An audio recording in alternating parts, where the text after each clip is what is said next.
Hello, greetings, everybody. My name is James. I am from the internet, and today we are going to be talking about coercion. Now, coercion, loosely defined, is forcing somebody to do something, to get people to do something they do not want to do. Now, on a macro scale, coercion is bad or evil because it removes free will from an individual.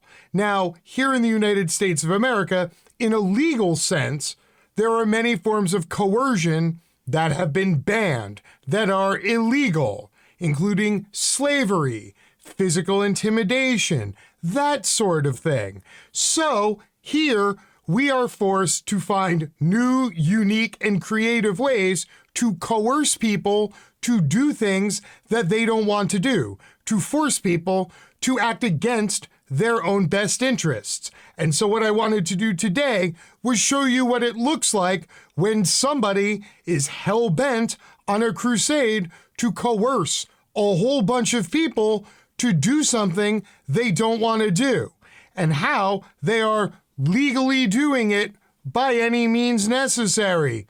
So, let's get ready, kids. Here we go! Nebraska's quandary. Can it force more citizens to work? Okay, before I even start reading this article, I need you to understand why this title is ridiculously horrific and why this should make your skin crawl, why your spidey senses should be tingling. Force more citizens to work? They're literally talking about forced labor. And in case you are unaware, forced labor is any work or service which people are forced to do against their will under threat of punishment. Almost all slavery practices contain some element of forced labor. In fact, forced labor is defined by the International Labor Organization as forced or compulsory labor, which is work or service which is extracted from any person under the threat of a penalty and for which the person has not offered himself or herself voluntarily. So hopefully, if you weren't freaked the fuck out by that title 20 seconds ago, you are now. Even in normal times, Nebraska has one of the lowest unemployment rates in the nation, with fewer than 2 million people and plenty of jobs to go around. But with some workers slow to return to work from COVID-19 shutdowns, the state has hit new depths, recording the country's lowest ever state unemployment rate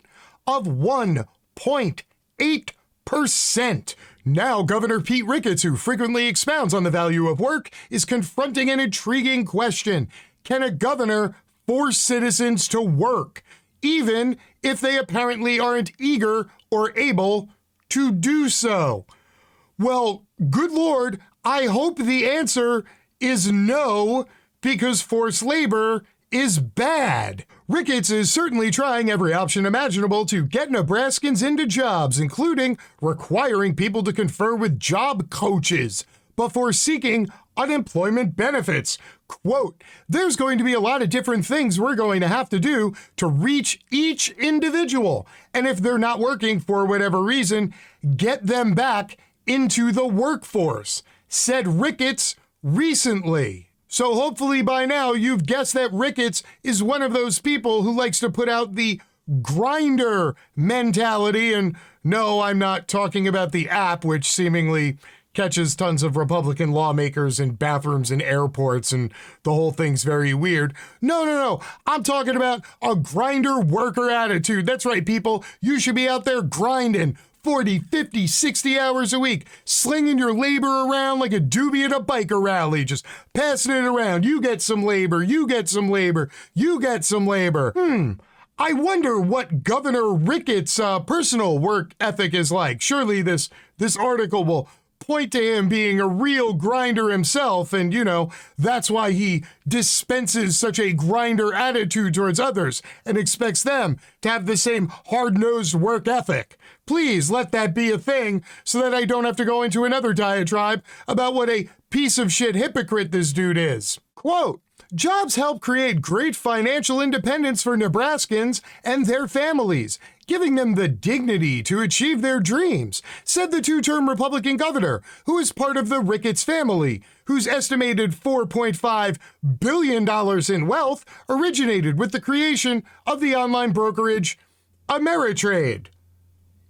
Oh, so Ricketts doesn't actually, work hard. He just came into a whole bunch of family money. Well, please tell me more about how the workers of Nebraska should grind harder to make Nebraska a better state with a better thriving economy. Dude who has $4.5 billion and doesn't actually have a real job. Nebraska has about 49,000 job openings listed on the state website and 19,000 working-age residents who are not working, about 4,300 of whom are currently receiving unemployment benefits. Now, let's put this into perspective. Up at the beginning of the article, they told us Nebraska has a hair under 2 million people. And out of 2 million people, they only have 19,000 unemployed working age people, and only 4,300 of them, 25%, are collecting unemployment, even though everybody who has had a job pays into unemployment insurance. But yet, if you lose your job in the state of Nebraska, the governor wants to make sure that you have to go out of your way to meet with some fucking life coach to discuss your, lifetime goals in labor. Why don't you tell me who you'd really like to sell your labor cheaply to, and we'll see if we can make that happen. Maybe I'll have you construct a vision board or start a personal journal or some shit like that. Also, the governor of the state forcing people to do this literally has $4 billion because his daddy wrote some code and built a website.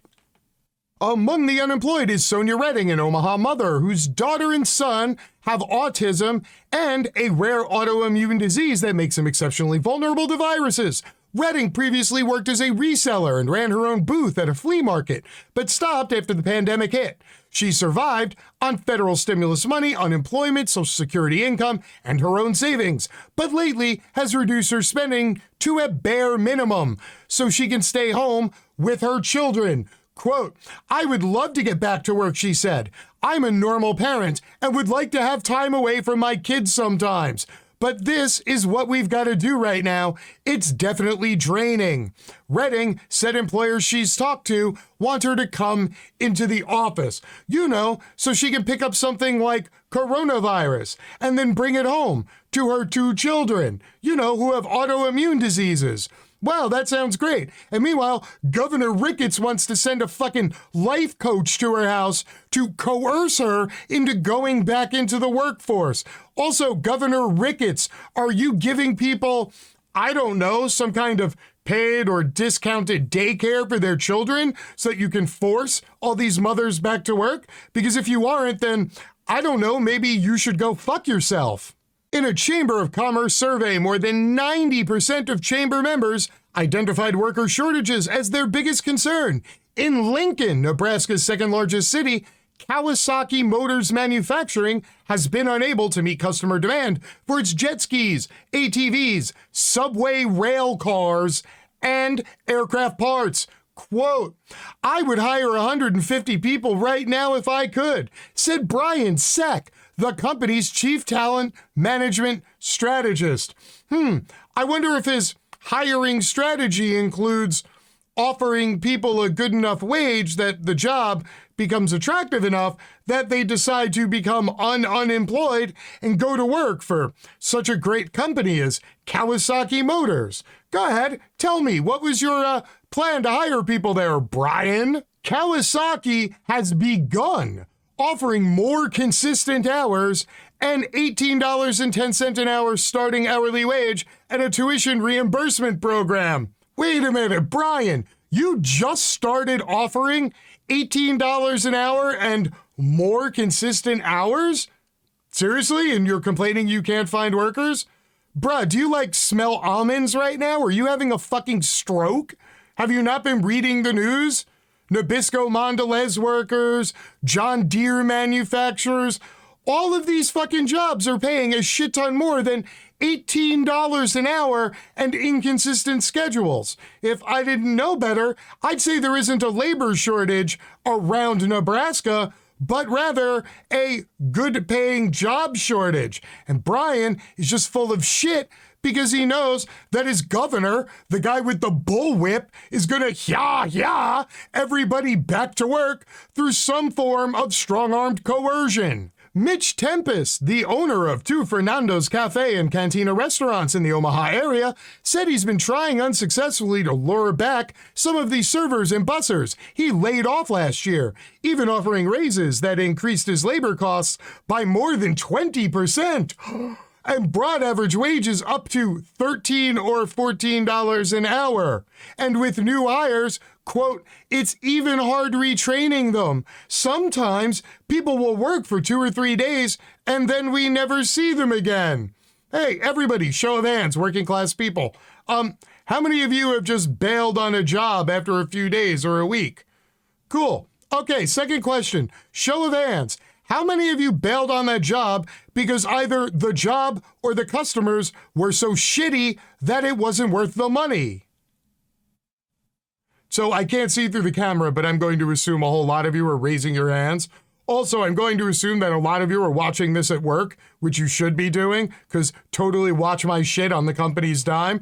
But I bet a whole bunch of people at work right now are looking at you going, why the fuck is he sitting there holding his hand up? Is he like taking some weird Q pledge on the internet? Do we need to call HR? Okay, you can put your hand down now. I'll continue. Pat Keaton, who manages 3 chain hotels in North Platte, Nebraska, said he's given up plans to open a restaurant near one hotel because, quote, the chances of us getting it staffed are almost zero. He added, I would call 2021 the year of the hourly employee. They have more power than they've had and more money than they've ever had. Wow, yeah, Pat, maybe you didn't see my video yesterday, but it turns out that the working poor and, people who work for a low hourly wage, like people who work at a fucking chain hotel. Yeah, after 2 years of the pandemic, they have roughly $300 more in their bank account. So, again, maybe you should go join the governor and go fuck all the way off. Keaton said it's time for the federal government to come up with an immigration reform plan that would allow more immigrants to work legally in the United States. Oh, look at that.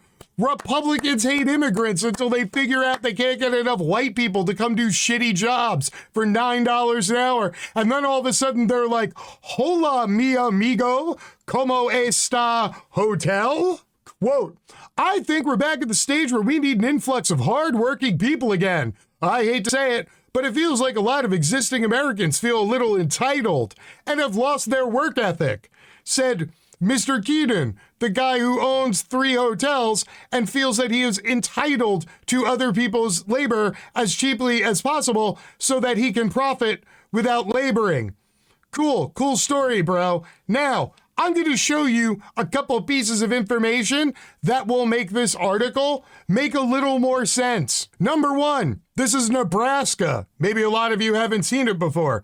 Please note, it borders a whole bunch of other states like South Dakota, Iowa, Missouri, Kansas, and Colorado. You will also notice that a whole bunch of those states, their largest populous cities, are all smacked up near each other. So if you live in Omaha, Nebraska, well, you could also work in Des Moines, Iowa, or Kansas City, or any one of a number of other places that is within like a 45-minute drive of your house. Because again, here in the United States of America, we've deemed that it is totally normal for somebody making a low hourly wage to have to commute 2 hours a day, off the clock, so they can go sell their labor cheaply so some asshole somewhere else who isn't laboring can profit. Okay, now you've seen the map, let me go to part 2. This is a handy dandy interactive map that shows you the minimum wage in any state. Please note here in Nebraska, the minimum wage is $9 an hour. In other bordering states like South Dakota,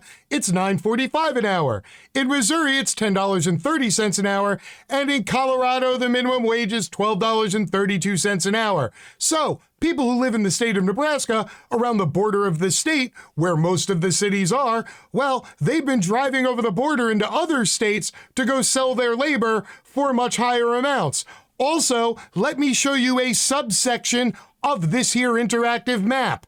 Down here, this shows the minimum wage for the state and the minimum tipped wage. Those are two different wages. Thanks to Herman Cain, you know, Mr. 999. Yeah, him and the Restaurant Association decades ago convinced lawmakers into making the tipped minimum wage $2.13 an hour because those people get tips, so the general public should have to pay most of their salary rather than us. And of course, other capitalists got on board and said this was a great idea. So in a lot of states in the United States of America, including Nebraska, the minimum wage for tipped employees is still, even today, $2.13 an hour.